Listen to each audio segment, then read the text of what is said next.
Hello everyone, welcome to Fabric Friday, where we discuss all things fabric, because when you understand your fabric better, you can make your fabric work better for you. And so we've talked in the past about weave in the fabric, and I've shown you my little, I call them my kindergarten projects. We're going to rely on those today in what we're talking about. And what we're going to talk about is comparing twill weave with a satin weave as opposed to just regular woven fabric. And that might sound a lot, but we'll break it down and take it piece by piece. The way a fabric is woven affects how it behaves. And so you need to understand that so that you understand what kind of fabrics you might be looking for, depending on your project and how you need it to hang, what you need it to do, how you need it to insulate, that kind of thing. So if you've ever, sewn something and it turned out nothing like the picture, even though everything was the same, it just didn't look the same on your body, it could be because you had fabric that was too stiff or too floppy or, something like that. So let's just talk about that a little bit. When we talk about weave, we're talking about how the yarns in the fabric how they interlace with each other, I guess. And so we've talked in the past, and mostly we have talked about just like basic cotton fabrics that are a one-to-one weave. For every thread going this direction, there's a thread going this direction. And that is kind of the basis of weaving. When I was a kid, I had a little pot holder loom where you put they were kind of like a stretchy knit loop this direction, and then you would weave the other one through that direction. And it was just a regular one-to-one weave. At least that's all I ever did on it.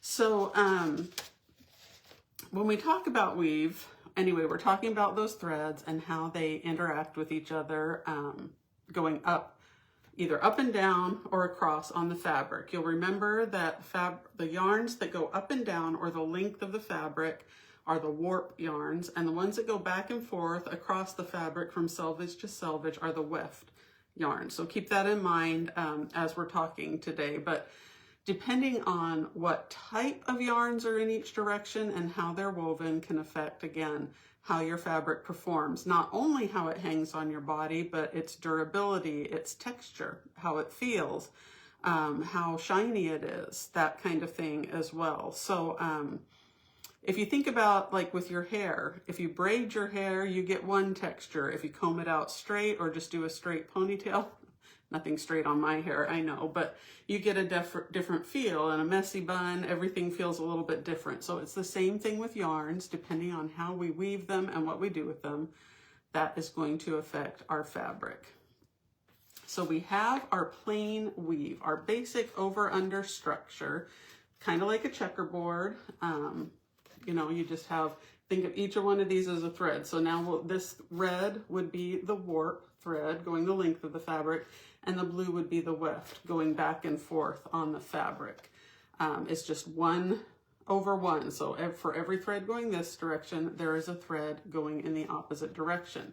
So this makes a pretty strong fabric. It's very balanced. The stretch is going to be the same in every direction, which in this case, with if you were to use cotton threads, that kind of thing, there really is not a lot of stretch to a fabric like this unless something stretchy is added to it, but that's a topic for a different time. This kind of weave holds its shape really well, and that's why I always tell my beginning students that like a quilter's cotton or just a plain chambray weave, something like that, that's just one thread to one thread, is really the easiest fabric to start with when you're starting to sew, because it holds its shape and kind of does what you need it to do when you're sewing. It's not going to scooch and stretch out of shape. The fabric, one thing that with the weave, one-to-one, really with any weave, but with this one, you can have anywhere from sheer fabric to a very thick canvas fabric or thick wools, things like that, that are still a one-to-one weave. And the couple things that affect that are how thick are the threads that are being woven together. If they're very thin, you might get a more sheer fabric. If they're thick, you're going to obviously get a thicker fabric. But the other thing, and you may have heard this term when you were looking at sheets or linen, something like that, we talk about thread count. When we talk about the thread count, we're talking about how many threads in a square inch. So if you were to take a square inch, let's say this is 1 square inch of fabric, it has 1, 2, 3 by 1, 2, 3, 4 threads. Sorry, I did that wrong. 1, 2, 3, 4, 5, 6 threads by 1, 2, 3, 4, 5, 6 blue threads. So this thread count, if this was actually thread, would be a 36 count if this was 1 inch of fabric. So in just a regular weave fabric, those are some of the things that are going to affect how it can behave and what it's going to look like. One of the pros that we talked about is the fact that it's very stable, it holds its shape, it's predictable, it does what you tell it to, is the way I like to put it, and that's why it's so perfect for beginners. Quilting cottons are a great go-to for starting out your first projects. They're not always the best for garment making, but they can be, and so it's a great place to start. One disadvantage to this particular kind of weave, it wrinkles a lot more easily. Your cotton fabrics, those kinds of things are the ones, your linens that are a one-to-one weave are the ones that are quite wrinkly and need a lot more ironing. And unless the threads that it's made out of are very fine or very soft fabric, it can be much stiffer. So that's why you get a nice big puffy sleeve with just your cotton fabrics, that kind of thing. But what I want to talk about today, let's talk about what happens when we mix up that weave. So instead of taking one thread one direction and one thread the other direction, we now have our weft threads going this way, and our warp threads skip over 2 weft threads at a time. And then by alternating those, we've created, you can see there is a diagonal pattern in this fabric. And that is a twill fabric. And you've probably seen this before. I would guess that every one of you has something in your closet that is a twill weave, and that is denim. And we're going to talk about that in just a minute.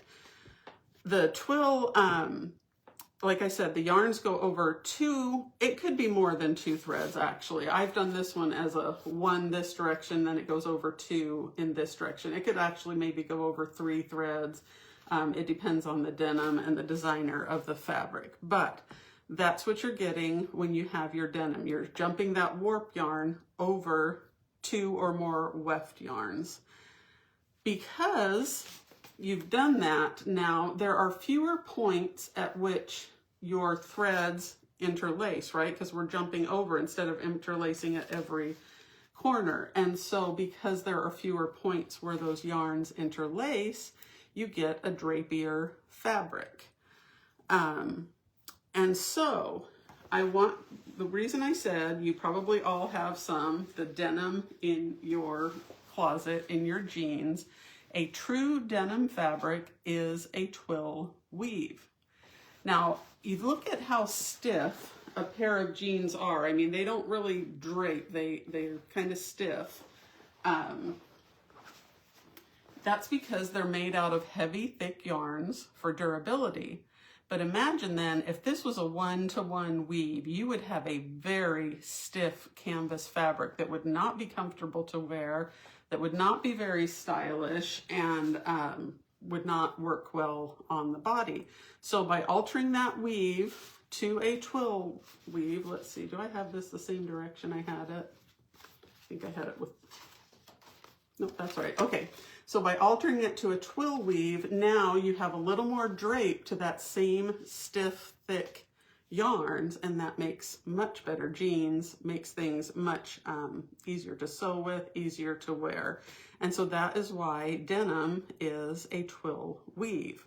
If you look very closely at your jeans, you're going to see this diagonal design in them.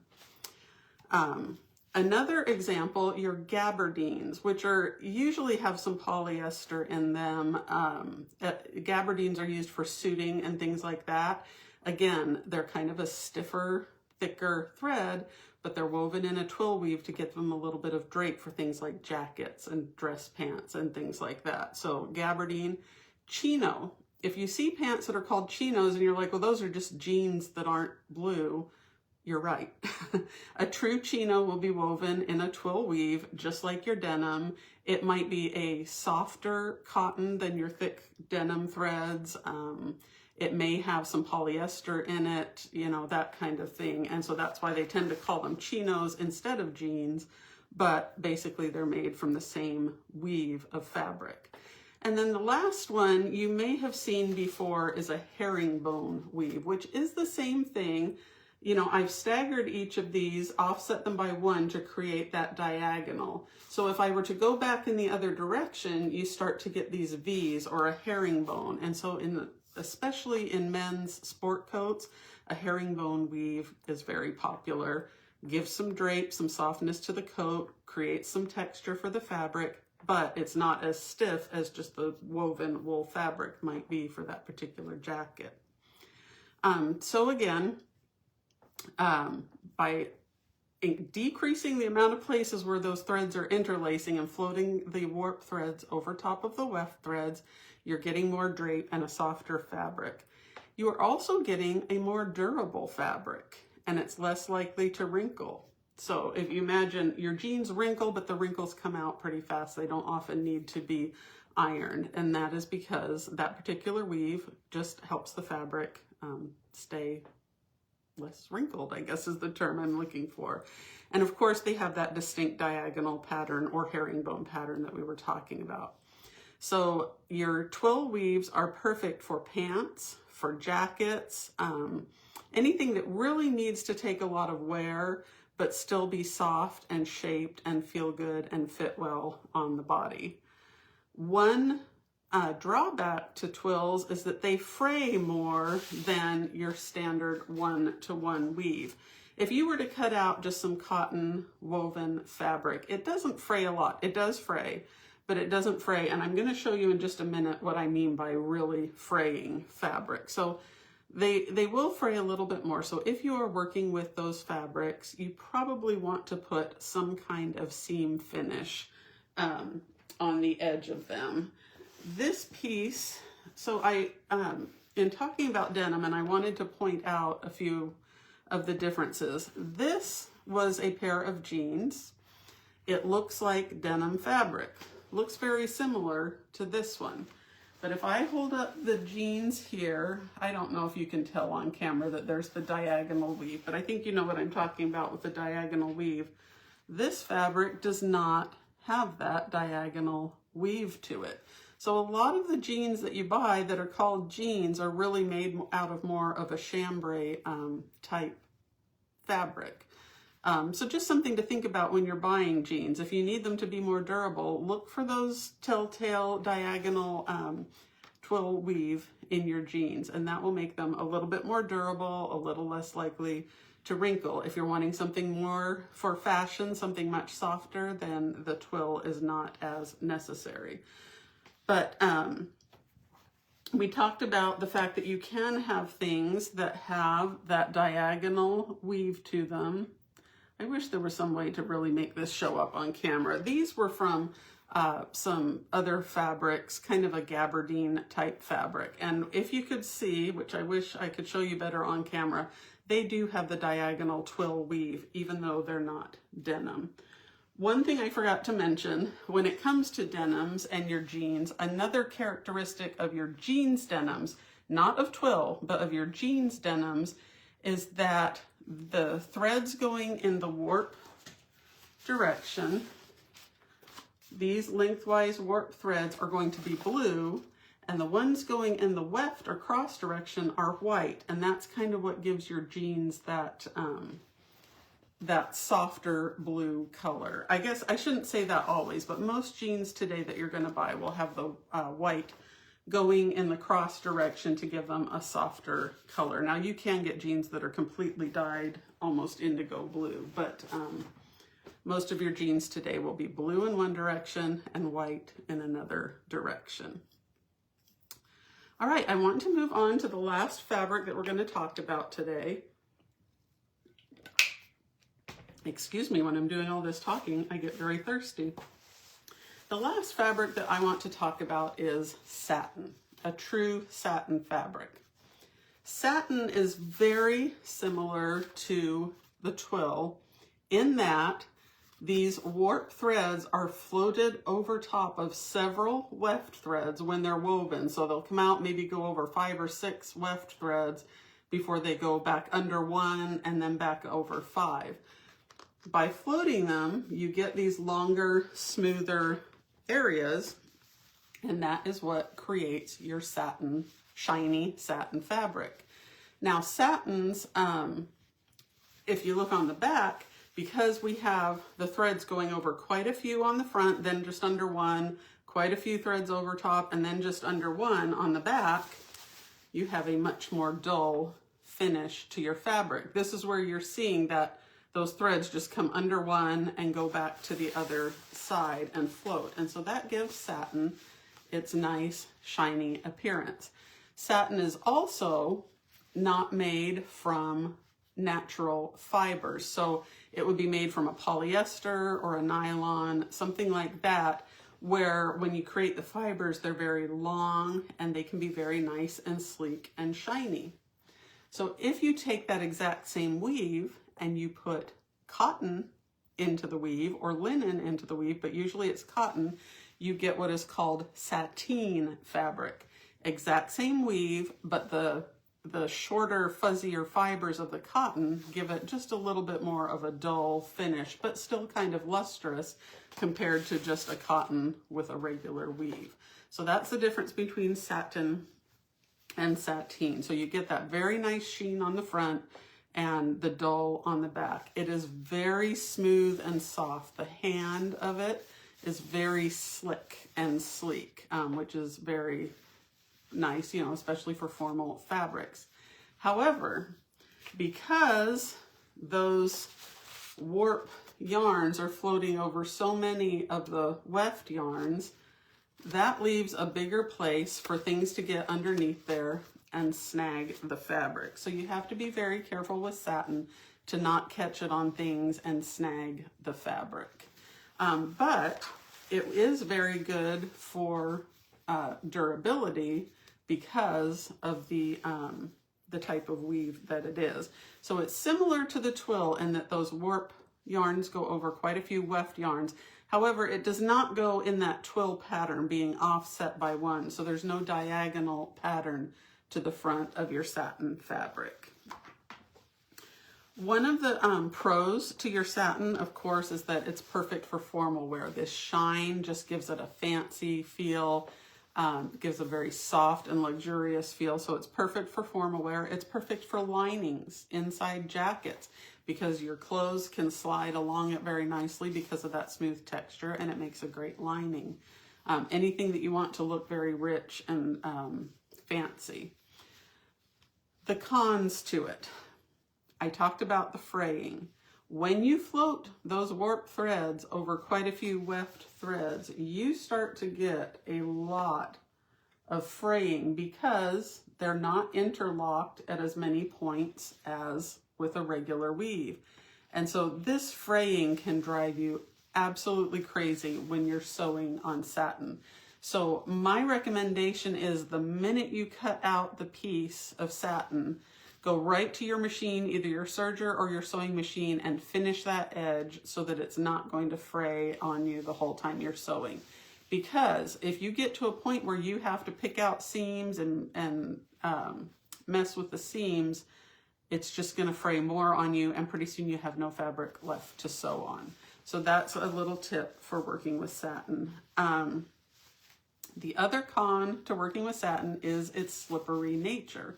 So again, when you're working with your regular weave cottons like your quilter's cotton, they have enough friction that they really stay in place when you pin them and you go to sew them, and they just behave really well in the machine. Your satin is going to want to slip. You're going to need a ton of pins or clips to hold it in place. You're also going to need very, very fine satin pins or silk pins because, again, the threads floating over the top can snag, and a pin can snag them. You're also going to want to make sure you have a very sharp and very fine needle in your machine when you're working with the satins. So I hope that that helps you understand just a little bit more about these fabrics and how weave affects the fabric and how it performs. Plain weave is stable and simple. The twill weave is strong, but that twill weave gives a thick fabric like denim a little bit more drape. Satin weave, same concept as the twill weave, where we're floating the threads, the warp threads over top of some weft threads, but it gives it more of a smooth, shiny appearance because it's not offset into that twill design on the fabric.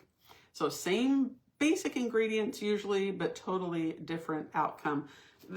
The satin and the denim are very different in what they're made from, but the sateen, like I mentioned, could be made out of cotton, same ingredients, but it would have a much smoother, shinier texture than the denim. So if you found this helpful, I would love for you to just give this video a little bit of love. Tell me in the comments if you learned anything new today, what you learned new. And of course, if you have any friends that might be interested in this, go ahead and share that with them as well. And I thank you for watching today. Again, this was our Fabric Friday, because when you understand your fabric better, you can make your fabric work better for you. So we will see you again.